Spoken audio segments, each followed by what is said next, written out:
नमस्कार सर्वांना. तर आज आपण बघणार आहोत की ई श्रम कशा प्रकारे आपण काढायचं. तर आज आपण ते बघूया.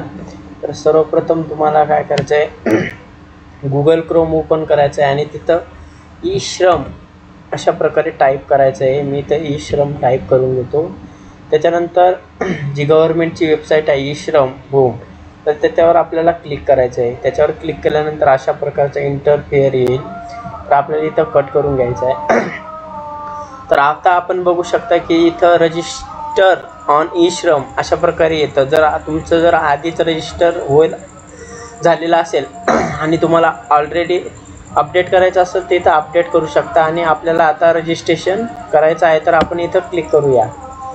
तर अशा प्रकारे रजिस्ट्रेशन करण्यासाठी आपण ओपन केलेली आहे. तर इथं आपल्याला काय करायचं आहे, जो मोबाईल नंबर आधारला लिंक आहे असा मोबाईल नंबर आपल्याला टाकून घ्यायचा आहे.